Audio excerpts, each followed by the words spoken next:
Today we're making a cinch bound book where the cinch binding is hidden. I'm using pre-printed recipe cards. You can use any similar cards, pictures, cardstock, anything that you can punch with the cinch binding machine that is 4 inches by 6 inches. What I like about this design is that the coil isn't on the spine, it's on the back, so it will sit flush next to other books on a shelf. It also allows you to add text or decoration to the spine of the book. I'll go over the supplies needed and the measurements for the fabric and the chipboard. You can either write them down or you can go to the link in the description. You can download the printable PDF in my resource library, which is free for my newsletter subscribers, or I will put together a blog post. I will have a list of the supplies, the measurements, and the instructions there. You'll need the pages of the book. These are 4 inches by 6 inches. If they are cardstock or similar thickness, you could probably get about 30 to 50 pages in the book.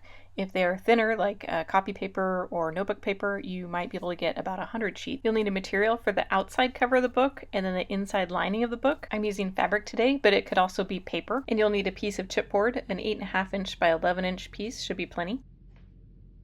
A cinch binding machine to punch and bind the project, a cinch coil, a straight edge and a ruler, a PVA glue, a pair of scissors, a craft blade, a paintbrush, and something to write with.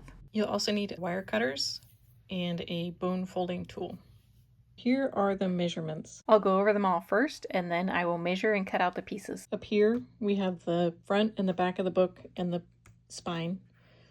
So these are all 6 1/4 inches tall, and then this one is 4 1/4 inches wide.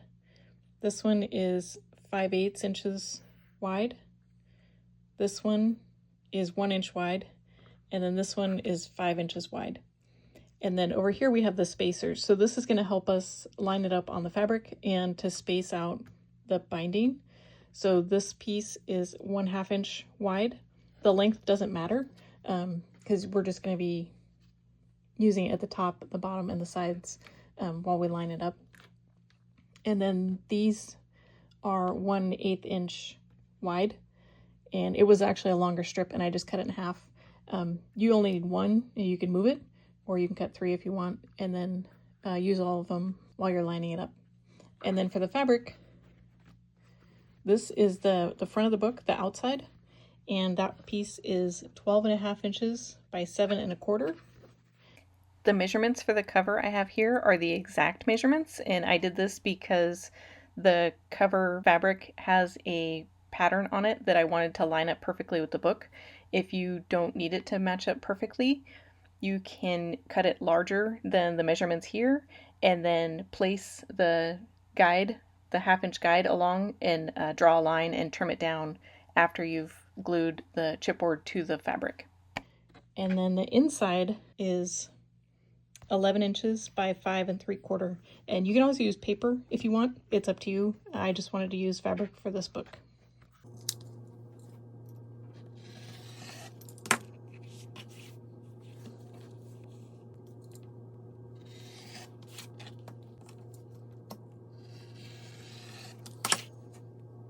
First, cut a strip of the chipboard that is 6 1/4 inches wide, then cut the smaller pieces out of that. It will help them all be the same size.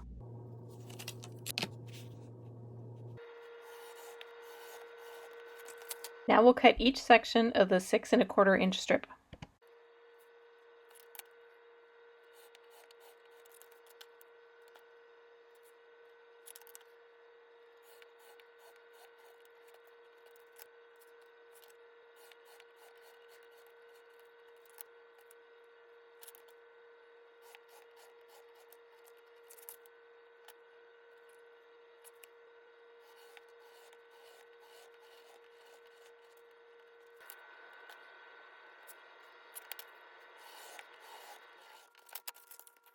Now we can do a test fit to make sure that the 4 1/4 inch piece and the 5/8 inch piece of the back with the 1/8 inch spacer are the same exact size as the 5 inch piece for the front cover. This will make sure our book lines up.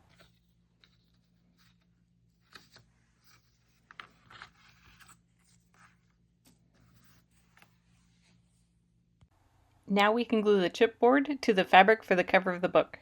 So we're going to begin with a larger piece of fabric.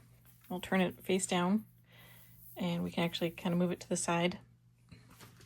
And I'm going to start with the front of the book, which is the larger piece. It's the 5-inch piece, just so I can make sure that it's lined up where I want it.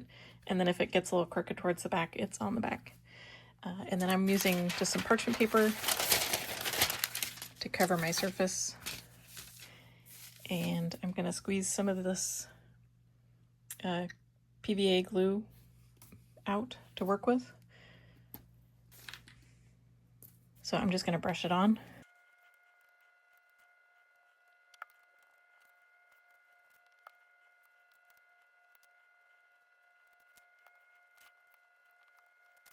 So it has a nice even coat.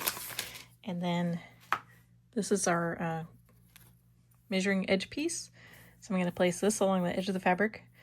You can also cut a larger piece of the fabric and then place your boards and then trim it down. I just did it the other way this time. So I'm going to line that up with the edge, and then I'm going to place this one down here on the bottom. And then I'll place this one down. So glue side down, like that. And then we'll do the spine. And this one is going to have a 1/8 inch gap. And then also the 1/2 inch.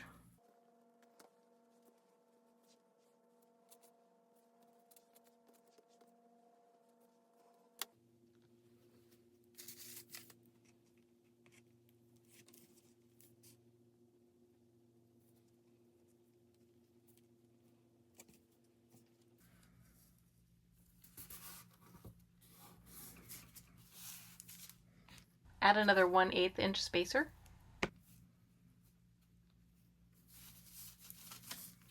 And then next we'll do this other piece of the back.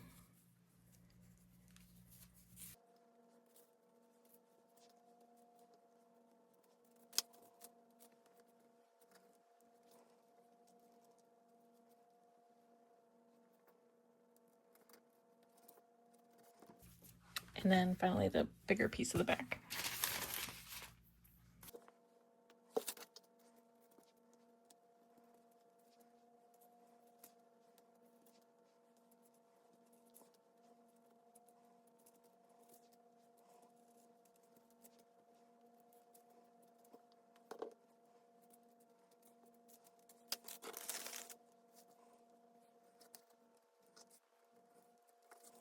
Add another 1/8 inch spacer.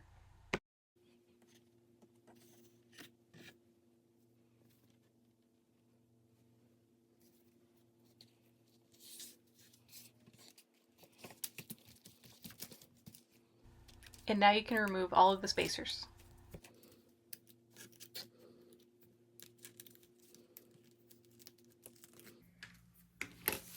Okay, so now we have the front covered.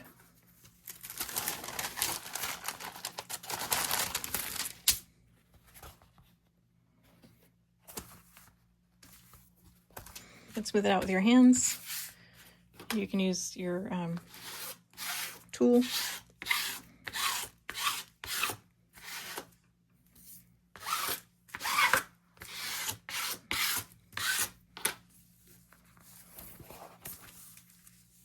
Now we're going to wrap the edges.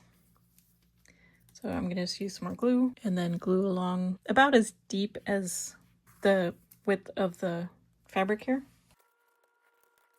It can go a little beyond because it's going to get covered up anyway.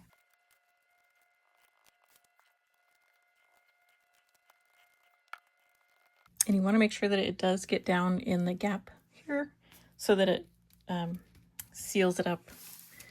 And then we'll do the corners. So those are going to get folded over.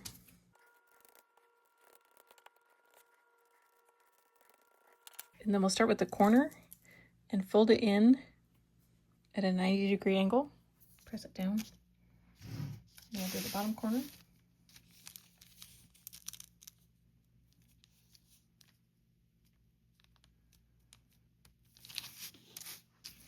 And then we can fold the edge over.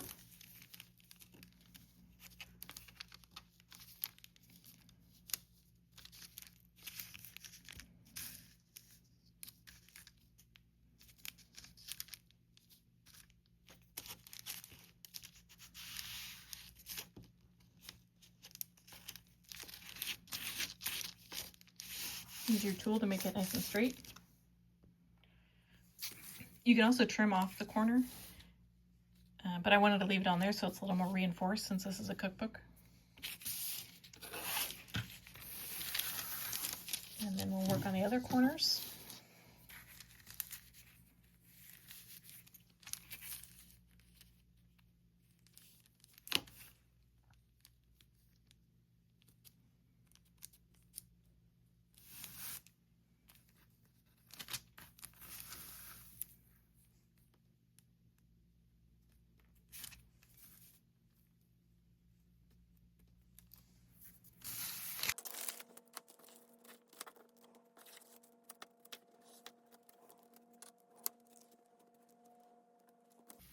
If you need, you can put a little more glue.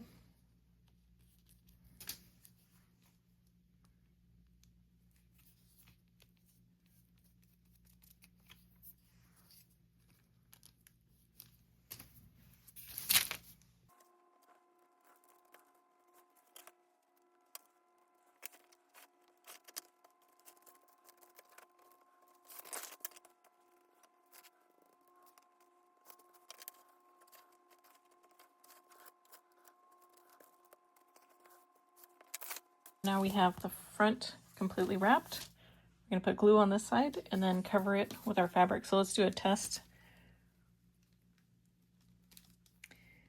Make sure. Looks good. We'll do it this way.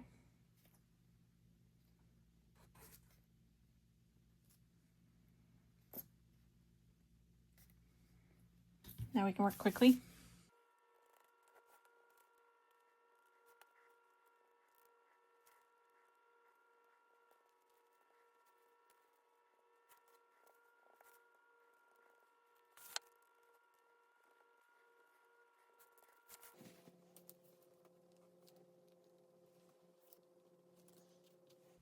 Then place it evenly, smooth it out.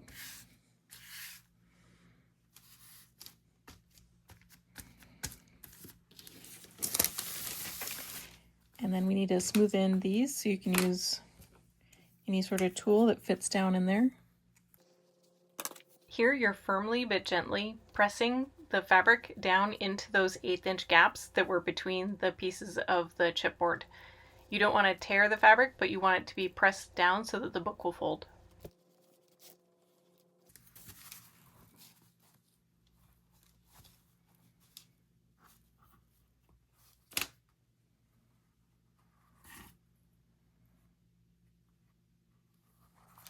So we'll do both sides just to make sure that it opens and closes properly.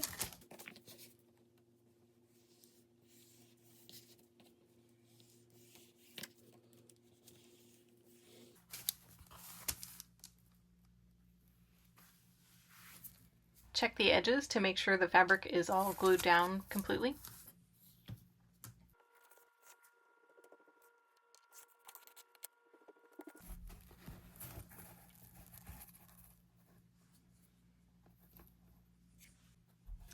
So this is the front, the one with the full piece, and then the one that has the 2 pieces is the back. And these 2 pieces here are going to have the coil going through it. So we want to make sure that this piece will completely fold.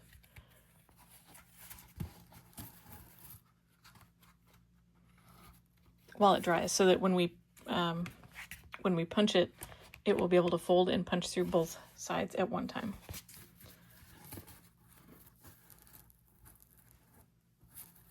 And then we'll let this dry. So while we're waiting for the cover to dry, we can punch the holes in the recipe cards.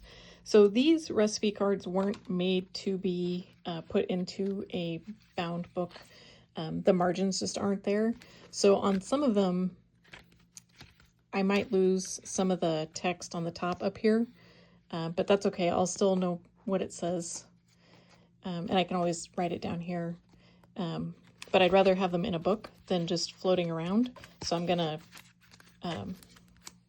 punch and bind them all. It's a good idea to do a test card. So I just cut this out of a scrap piece of similar material. that's also 4x6. And I'm using the Cinch binding. This is the one that makes the square holes. And just make sure this is pushed all the way in, and then line it up and press it all the way back. That way they'll all be the same. And then you can press it down.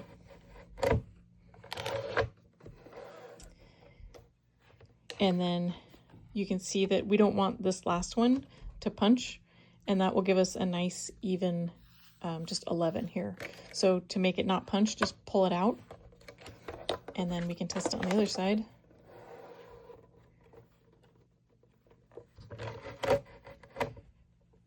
And you see how it didn't go down? Now we just have 11 holes.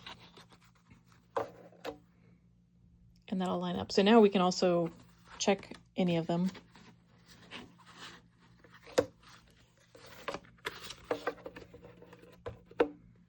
And we'll be able to see like a tiny bit of it will be punched out. But I'm okay with that.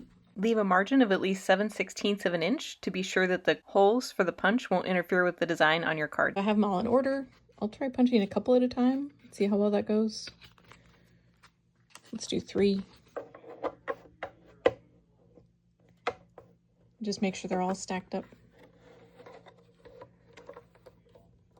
and lined up again.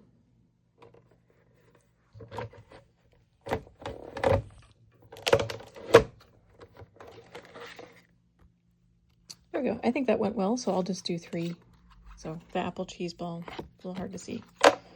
And then put them back in the order that I had.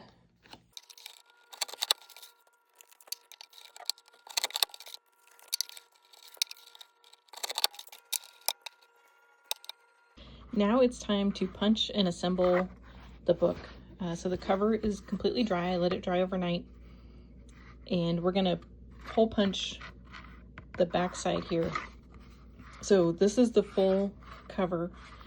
This is the 1-inch spine.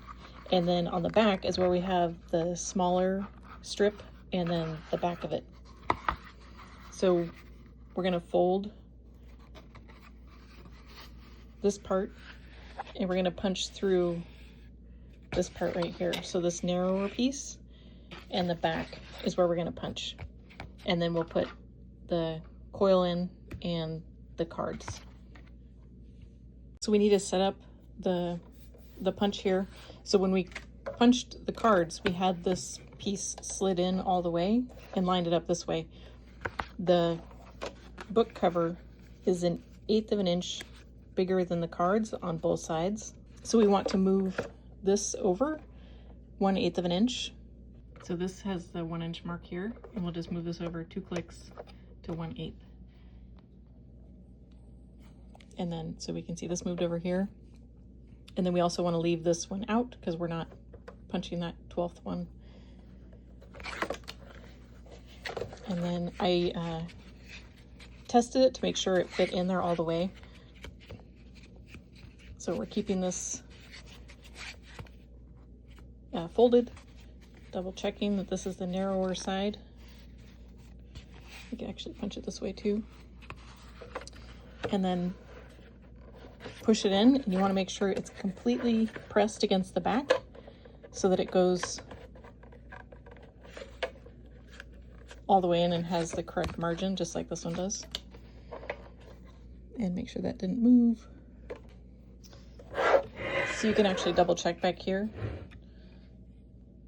to make sure that that's pressed all the way to the back. And then this little tab here is where the hole is going to punch. So I can see that the edge of my back strip is there. So it should punch in the middle where it's supposed to. And I still have the 1/8 of an inch mark over here. And then I'm going to punch it quickly so that it goes through both pieces cleanly. Ideally, I would put a piece of paper or cardstock underneath it to help it cut cleanly, but there isn't much room, so I'm just gonna punch it like this.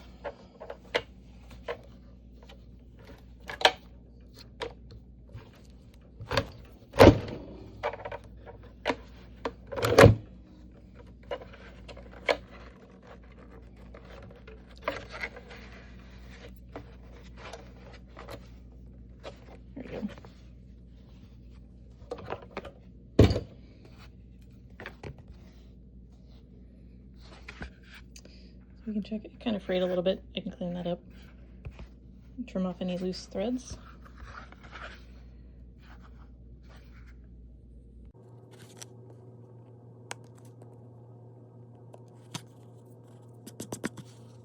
Now we're going to clip the extra pieces off of here so they're not in the way. So we're going to use our scrap piece again.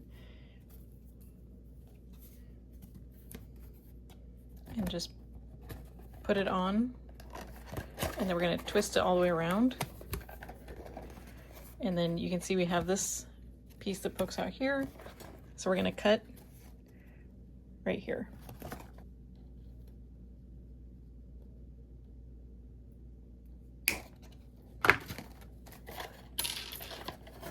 Now we can assemble the book. So this is the front of our cards, which we want in the front of the book, like that. And then on the coil, we want these square parts to be at the back of the book. So it's going to cinch right here, and this will be the inside. So I'll turn the front, turn this over here, and then this is where I'm going to want these square. So I'm just going to assemble in this like kind of circular motion so everything stays in order. So I'm going to feed this through.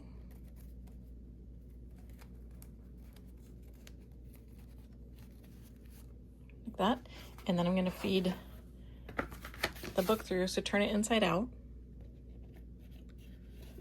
Just like that.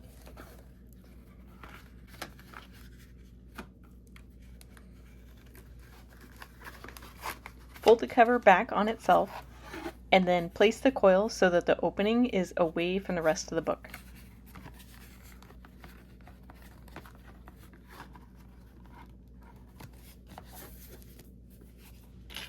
Make sure that the cinch part of the machine is set to the size of the coil. This is a 1-inch coil, so I have it set to 1 inch.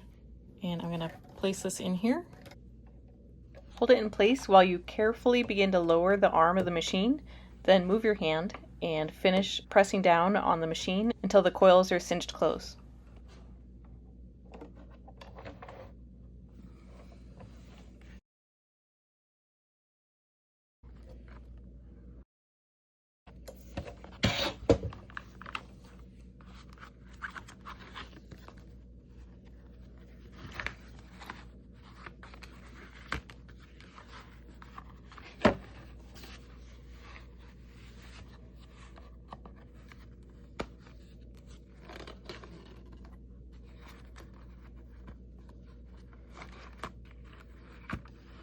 And there we have our book.